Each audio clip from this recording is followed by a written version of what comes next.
Հենրիկ Մալյանի և Հենրիկ Մարգարյանի նվագախմբի տղաները գեղարվեստական կինոնկարով ասպարեզ մտավ երիտասարդ և տաղանդավոր դերասանների մի խումբ, որոնք շատ շուտով դարձան հանրահայտ և սիրված։ Նրանց թվում էր և Կիմ Երիցյանը։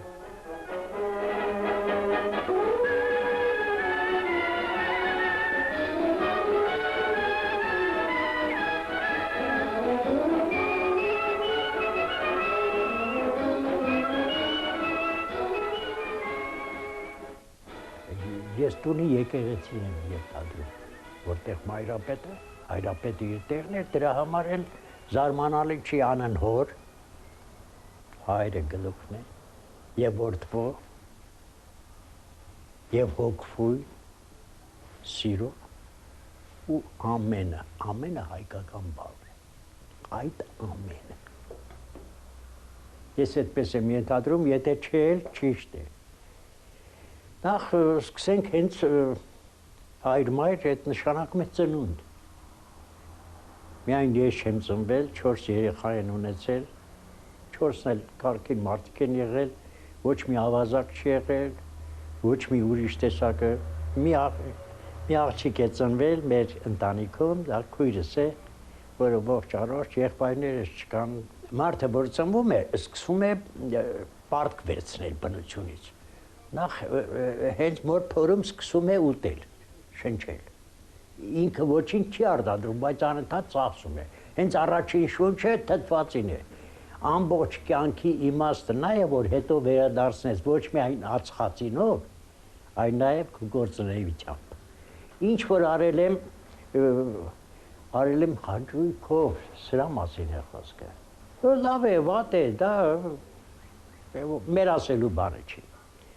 Մանավանդ այնպեսի մասնագիտություն է, որ պիտի մյուսները քո մասին խոսեն։ Ես ուզում եմ բեմ հրավիրել Երևանի դրամատիկական թատրոնի պրեմիեր դերասան անվանի կատակերգում հանրապետության վաստակավոր արտիստ Կիմ Երիցյանին։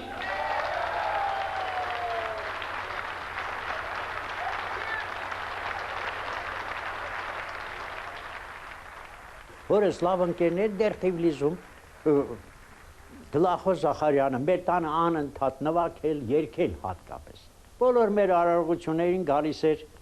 ու ասում էր Անդրեյ ջան, կասես ղոնաղներին ձեռը ջեբը չտանեն, այ այդպես հարգում էր Սուրեն Մալյանը, Հենրիկ Մալյանի հայրը, մոտ ընկերն էր, թառիստ էր, շատ լավ չքնաղ թառիստ էր։ Հորս ընկերներ, Սողոմոն Սեյրանյանը, հորս ընկերներ, երբ որ գալիս էր Երևան, երբ որ մենք տեղափոխվեցինք, անպայման պետք է հայրս ու ինքը հանդիպեին։ Այդպեսի հայրս էլ էր նվագում, գիտար, թառ, մանդոլին, երգում էր, եկեղեցում երգել է քրոջ հետ միասին, տենոր է եղել, չքնաղ։ Հետո քանի որ Վրաստանում ենք երգել բազմաձայնության, շնորհք կար, հարմոնիկ լսողություն, մեր ընտանիքում առհասարակ հարմոնիկ լսողություն, մենք որ սկսում էինք երգել, ոչ մի անգամ միայն մելոդիա չէինք երգում, այդ սովորությունը մնաց մինչև վերջ, մենք միշտ երկրորդ, երրորդ ձայն պիտի երգենք, դրա մեջ այդ գեղեցկությունը կա, այս հորս մորս մասին, մայրս պատերազմի տարիները հարևաններ էր բուժում, թաղի բժիշկ էին ասում։ Այդպիսի շնորհքով ամեն տեսակի էլ դեղորայքներ ուներ, էլ հավաքած խոտերից, արմատներից, ամենից սարքում էր գիտեր, մյուսները փախչում էին տնից, դիֆթերիա էի բուժում, ինֆեկցիոն հիվանդություններ, պատերազմի տարին։ Էս էլ մեր տիրացու Կիրակոսն է։ Մուսկամանդում բստակ լիմոն, խեղճի հերն ուզում էր տիրացու կարգեր, բայց մուրազը պորում մնա։ Էլ հորս մասին, որ ասեցինք, շատ էր սիրում, ափորիզներ էր միշտ տարածում, շատ հասարակ բան, ասում էր տղա ջան, ով մեծ չի սիրում, մեծ չի դառնա, ով փոքր չի սիրում, դեռ փոքր է, չի հասկանում ինչ չի սիրում, ով ընկեր չի սիրում, դե չունի չի սիրում, ով կին չի սիրում, կին, դե ինքը կնիկա էլ է։ Այսպիսի կատակով, կիսա, ասում էր ստոլի վրա ինչ ուզում ալի, դե թիվիլիզացիայի այդպես էր խոսում։ Ստոլի վրա ինչ ուզում ալի, ուզում եկո գույնի իկրալի, դեր ստոլը հարուստ չի։ Այ որ ստոլի 4 կողմը հարուստ կլինի, ստոլի 4 կողմը հարստանա, նոր ստոլը կհարստանա։ Մինչ Երևանի Գեղարվեստաթատերական ինստիտուտի դերասանական բաժինն ավարտելը, Կիմ Երիցյանը սիրող դերասան էր Սունդուկյանի անվան թատրոնում։ Ինստիտուտն ավարտելուց հետո նա հրավիրվեց Հակոբ Պարոնյանի անվան երաժշտական կոմեդիայի պետական թատրոն, ուր ստեղծեց կերպարներ, որոնք սիրվեցին եւ ընդունվեցին հանդիսատեսի կողմից։ 1973 թվականից Կիմ Երիցյանը արդեն Երևանի դրամատիկական թատրոնում է։ Բացի այդ, Կիմ Երիցյանը զբաղվել է ռեժիսուրայով։ Նա բեմադրիչն է երաժշտական կոմեդիայի պետական թատրոնի կողոպուտ կես գիշերին ներկայացման, նաև ասիստենտը այդ նույն թատրոնի տարբեր ներկայացումների։ Կիմ Երիցյանը դասավանդել է ռեժիսուրա եւ աշխատել է ռեժիսոր Երևանի պետական կոնսերվատորիայի օպերային ստուդիայում։ Եկա Երևան Պոլիտեխնիկ ինստիտուտ ընդունվեցի։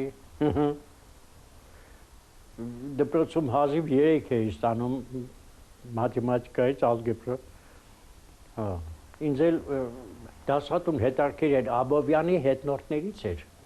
Աբովյան էր ինքը ազգանունն էլ չքնաղ դասատու, շշմելի դասատու։ Իր եղբոր տանել էր ինձ հետ սովորում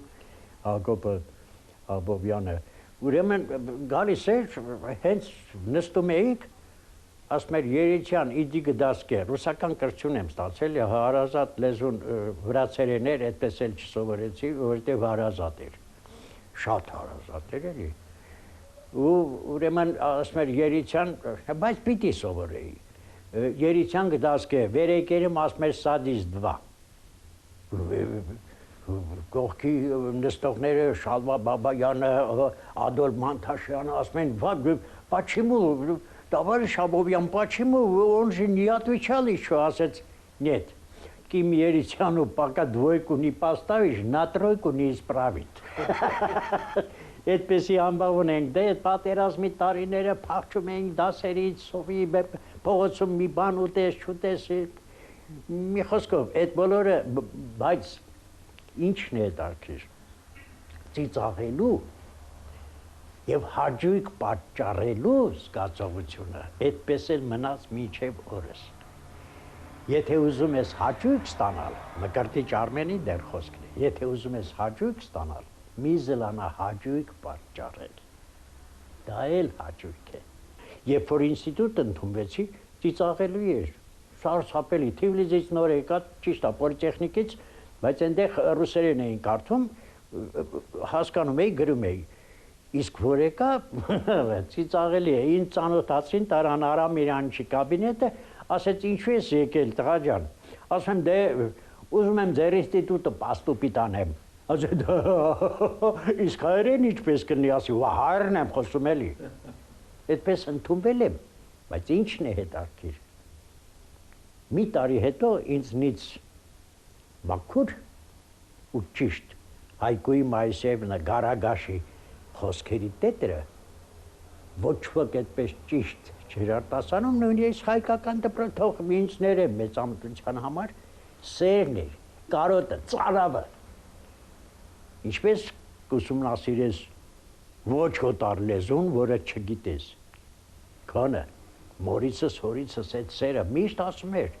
տղեր ջան, մեր շարունակությունը միայն Հայաստանում է։ Թիվլիսը օտար քաղաք է, այնուամենայնիվ հարազատ է, ծննդավայր է, գնում եմ, կարոտում եմ, սիրում եմ, բայց Երևանը ուրիշ տեղ է գտնվում։ Ես չգիտեմ, որ օրգանն է, որ մեջը կա, տես, հոգի կա, չէ, հոգի։ Բոլոր օրգանները, տեսողությունը, լսողությունը, շոշափելին, ամեն բոլոր տեսակի օրգաններ ունենք, հոգու օրգանը որն է։ Բայց գոյություն ունի 5000 տարի։ Հոգի բառը անընդհատ ասում են։ Որ օրգանն է, որ հոգի է, այ էդ է։ Այդ շունչն ու արտաշունչն է։ Ես շատ լավ գիտեմ ինչտեղ եմ զբաղեցնում։ Դա է պատճառը, որ ընկերներս այնպիսի մարդիկ էին նախ ում հետ եմ սովորել։ Ֆրունզ, Սոս, Շաուն, Լևոն, աղջիկներից Լեյլաներ, Լամարան, Փիրումամա, որը հիմա Փիրումյանը, որը Թիվեզի թատրոնում է, Մայիսի հետ եմ, Մայիսը արդեն ավարտել է, Զուլումի հետ եմ սովորել, Մինասի հետ եմ սովորել, տարբեր ֆակուլտետներում, Հրաֆի հետ, Աթոյանը, որ անունս դրել է Ֆանտազիա ջան, մի օր ակարդեոն էի նվագում բեմից, ասեց հայկական թեմաների ֆանտազիա, էդ էր կպավ անունը դրեցին Ֆանտազիա ջան, էդ էր, մինչև հիմա հենց հանդիպում ասում Ֆանտազիա ջան, ինչ ես, այդպեսի մի մեծ զանգված, էդ ինչ, մագուչ է կուչկը, որ ասում են, ամենայն անկեղծությամբ, ես դրանում էդ հզոր խումբ էր ու հավատ կարճ, շատ հարուստ մարդ եմ, Պարուշ Սևակի հետ 10 տարի մոտիկություն եմ ունեցել, այնտեղ գիրքը կա, եթե հետո ես քեզ ցույց կտամ, շատ մոտ եմ եղել եւ Չանախչիում դեռ 5 տաններ եմ եղել, այն Ազիի թախտին շատ եմ բարկել, մեծ թախտ ուներ, մի 10 հոգի տեղավորվում էին, հետո Ձորի այս կողմը, որ նոր տուն սարքեց, այդ տաններ, սոխուկներ եմ տնկել, ծառեր ենք դրել, իմ անունով 2 հատ էլ նույնիսկ խնձորի ծառեր են տնկած, մենակ այդ երկարավուն խնձորներն էի սիրում, ուրիշ խնձոր չէի ուտում, տնկել, Կիմոյի խնձորները, էլ մասուրները 4 կողմի, այդ ինչ հողից ծնված, այդ ինչ քիթուներ, հողի քիթուներ, գնացել ենք սարերը, մասուր էինք, բանը, ծամոն, սարի ծամոն էինք կտրում, ասում էր Կիմո կարևորը, որ կտրես, ոչ թե քաղես պոկես արմատից, և կտրում էր։ Ասում է, մեկը վեցեցիր, այն մյուսը կտրի, որ մյուսը գավեցնի։ Շատ ուրիշ իմաստություն է, միայնակ ծառ գրողը ինչ ասում է, չի հասկանում հիմարանտարը, որ ես կանգնած եմ որպես շանթարկել, թե արհավիր քլի թող ինձ լինի, այդպես էլ եղավ, բայց ոչ իրա ուզելով։ Կիմ Երիցյանը սիրված դերասան է, կարելի է ասել պաշտելի դերասան է։ Ես հաճախ եմ Կիմ Երիցյանի հետ հանդես եկել մեր հանրապետության տարբեր քաղաքներում, գյուղերում։ Հանդիսատեսը նրան միշտ ընդունել է բուռն ծափահարություններով եւ նույն բուռն ծափահարություններով ճանապարհել է սիրված դերասանին բեմից։ Կիմ Երիցյանը իրավունք չունի հանգիստ քայլելու փողոցում։ Նրան միշտ նկատում են, մոտենում են, շրջապատում են, գեղեցիկ ու բարի խոսքեր են ասում, ժպտում են, ինքնագիր խնդրում եւ Կիմ Երիցյանը սիրով կատարում է իր ժողովրդի յուրաքանչյուր ցանկություն։ Ես 3 մարդու կյանք եմ ապրել, շատ ինտենսիվ, դու ինքդ նախ ներկա ես, ինչքան համերգներ, գյուղ կա Հայաստանում, որ 2-3 անգամ ամենակիչը եղած չլինեմ, ոչ միայն ես, բանկերներս, խաղընկերներս, Ռաֆիկ Քոթանջյանին ոնց մոռանում, Ռաֆիկի հետ ըստ որում զուգախաղերը միշտ քանդվում են, ինչքան ռուսական էստրադային բանը չէ, դուետներ կան, քանդվել են, քանի տարի է, մենք միասին անընդհատ նույն համարները կամ ուրի տարբեր համարներ իրարից չենք զզվել, որովհետև մրցույթ կար մեր մեջ, հետաքրքիր, ես հնարում եմ, ինքը հնարում էր, ես հնարում եմ, ինքը հնարում էր, ինքը հնարում էր, ես էի պատասխանում, ես էի պատասխանում ինքն էր, այդտեղ է, այդ 4 տողանոց փոքրիկ սկեթչը, դու գիտես են մատի պատմությունը, ասում եմ, ես դարձրել էինք 10 րոպեանոց համար,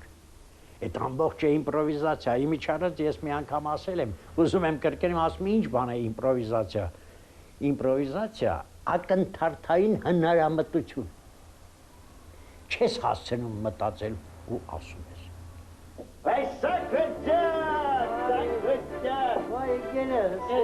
Futbolda kuşamız, Babası ne? Adem'in genellikle Kanivada Sakayamı'nın genci, Ay şaşırır. İnanat destekçe, yapres. Travadısını patlattı, Şaşırır. Yakışmazsa, Hırvetler'e git futbolda geçer.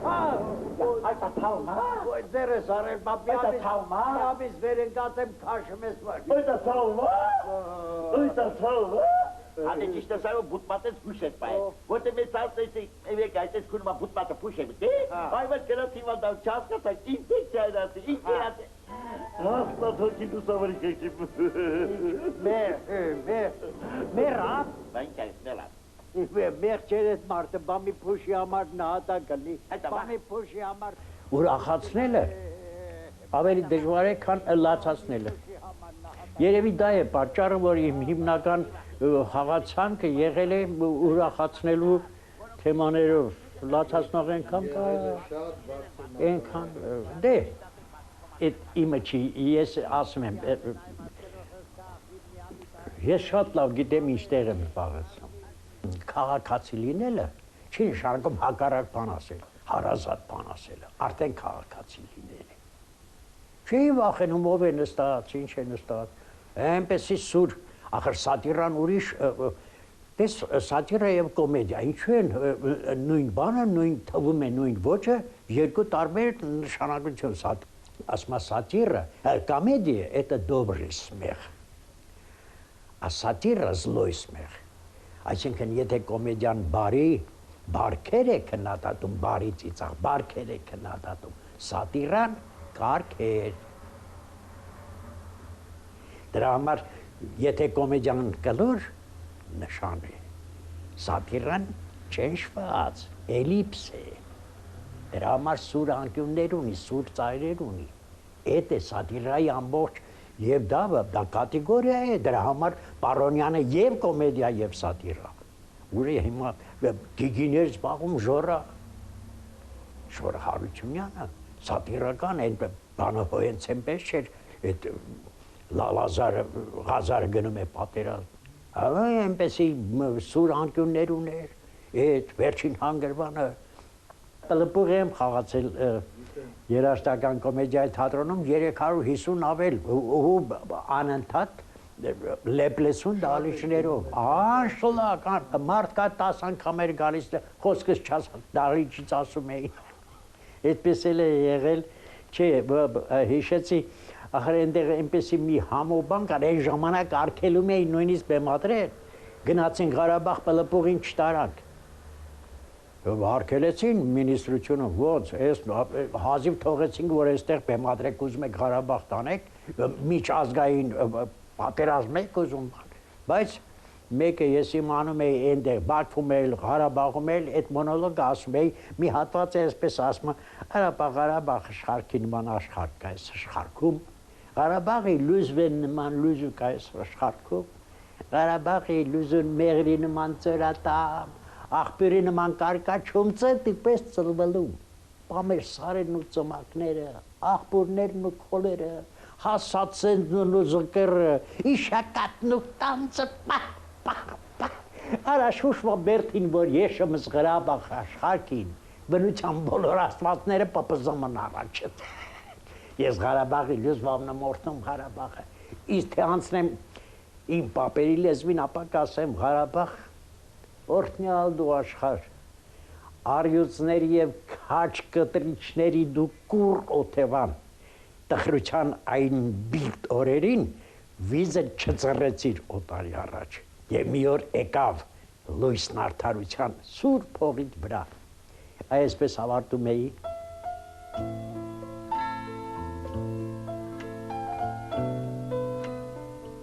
4 անգամ երկրագունդը պտտվել եմ մեքենայով, երեխեքից 20 տարի տարել եմ ծովափ մեքենայով, ինչ օրեր ենք անցկացրել, ընտանիք, տանիքի տակ գտնված մարդիկ, դնսղվել է, ընտանիք է, այդպես էլ ընկերն է, ընկեր է եղել սկիզբը, ինձ հետ միասին կիսի պատարս, ընկեր, եսեք այդ տավարիշ չի էլի, ընկերը ուրիշ, Հետո միշտ անեկդոտ կար, տավար իշչի, այլ ասում էր նաշոլ կոմունիստի, այդպեսի կատակներ տեսել իմաստությունը ժողովուրդը հնարում է։ Ընտանիք։ Նախ ես ենթադրում եմ, որ ընտանիքի մեծերը, ոնց քեզ ասեմ, պիտի իրենց զգան տոնածառ, որոնց վրա խաղալիքներ են շարված։ Խրոխտ ուժեղ շարժումներ չի կարելի անել։ Կընկնենք կփշրվեն։ Երեխայի հետ ուղղակի կենսագրականով նա քո երեխան է, բայց նա մարդ է։ Ես երեխաների հետ երբեք փոքրի պես չեմ խոսել։ Միշտ ոչ էլ հավասար, ուղղակի հավասար զրույցներ ենք ունեցել։ Ձեռքս չի կպել որևէ մեկին, չգիտեմ գուցե սխալ է, բայց ինձ այդպես են դաստիարակել, հորս ձեռքը մարմնից վրա չեմ զգացել, բայց որ մի հատ թարս նայում են, ձգում ենք, կպչում ենք պատալոկին։ Այդպեսի ավտորիտետ, լավ խոսք է, ավտորիտետ не надо завоевать, не завоевывать։ Պիտի քո այդ թանձրությունը, ծանրությունը ոչ թե մարմնական, այլ մերը ուրիշ է։ Ես միշտ ասել եմ, մոր ծեծը մասաժ է, մոր անեծքը օրշնանք է, բայց հերը դրանով չի պիտի սպառնի, մերը պիտի հորը բարձրացնի։ Այդպիսի հարաբերություններ ենք ունեցել, ես ու Բելան, Բելա, դա ճանեց, ես խոստացել եմ, որ ինքը ինձանից երկար մնա, բայց հիվանդությունները տարան, չեք նախ մի կնոջ, այդ իմիջալոց, քանի որ ընտանիքի մասին խոսեցի, չեմ կարող կատակի պես ենք ամուսնացել։ Բեմում խաղում եմ, մեկ էլ 4-րդ կարգի դուռը, այնտեղ դռներ ունեին օպերետայում, բացվեց, մի չքնաղ, գեղեցկադեմ, աղջիկ եկավ նստեց առաջին նստարանին, հետո պարզվեց եկել է, մի քիչ շուտ է եկել, ընկերուհու հետ պիտի գնամ Վարշավ ապրում էին, պիտի ընկերուհու հետ գնային տուն, դրա համար եկել է, բայց որ մի քիչ շուտ է եղել, դուռը բացել, եկել նստել է, այն որ ասում է, օրմը թադրոն կացեր էի, բարով խերով չերթայի, ասում եմ, օրմը, այդ օրն էլ փոխած ներկացում էր, ես չպտիլն էի, հետ ներկացում փոխել էին, ես խաղում էի, այդ օրը, այդ կնիկս, որ ջայնանում էր, ասում անչի եկա թադրոն, ասեմ ինչ լավ արին, ու ասի չահայհոյ ես, որ պահդասար աղբարը չենք, օրմը թադրոն եկար, բարով խերով եկար, ցավը տանեմ, ոչ թե չգայիր, այ բարով խերով եկա, այդ ինչ բախտ էր, տեսա ասի սա իմ կինն է լինելու, այ այդպիսի մեծամտություն։ Ներկայացում վերջացավ, չհասրի ինչ որ հակնել է գրին բան, այնպիսի արագությամբ իջա ներքևս սպասեցի նոր իրենք դուրս եկա։ Այդպիսի արագությամբ։ Ասի Սվետա ջան, Տատոյան Սվետա մեզ մոտ խորում էր ինքը, երկում այդ աղջիկը, ասի ծանոթացրու։ Ասեց չէ, քո վարիանտը չի, ասի Սվետա ջան, ուղղակի ծանոթացրու։ 2 շաբաթ հետո հորը կանչեցի ամուսնացանք։ 2 շաբաթ էլ չտևեց։ Այդպես կարողացա գրավել, երևի գրավվեցի նույնպես։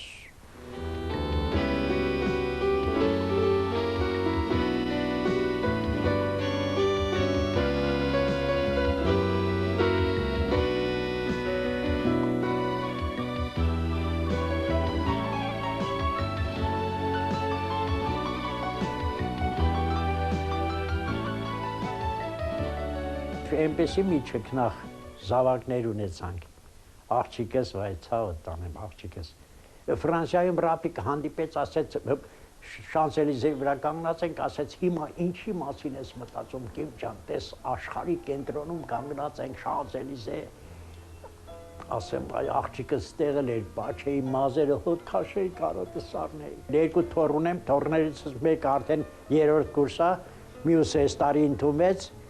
Լևոնիս, տղայիս աղջիկը ընդունվեց, այս տարի էլի բարդ ֆակուլտետ, այդ Սլավյանսկի ֆակուլտետը, կիրառական մաթեմատիկայի բաժիններից մեկն է, 3-րդը եկող տարի են ընդունվում, 3-րդ թոռս, աղջկաց 2-րդ տղեն, չտեսնված էլ ֆուտբոլը խաղում այսպես, բայց ուզում է բժիշկ դառնալ։ Տղես էլ թատերական ինստիտուտ, բայց ուրիշ ասպարեզով գնաց, իրանց գործն է, ես միայն կոնսուլտացիայի հաստատելու իրավունք չունեմ, կոնսուլտացիա այդպես ապրել եմ, միշտ խորհուրդ թողել ապրել։ Ու գտնում եմ, որ դա ճիշտ է։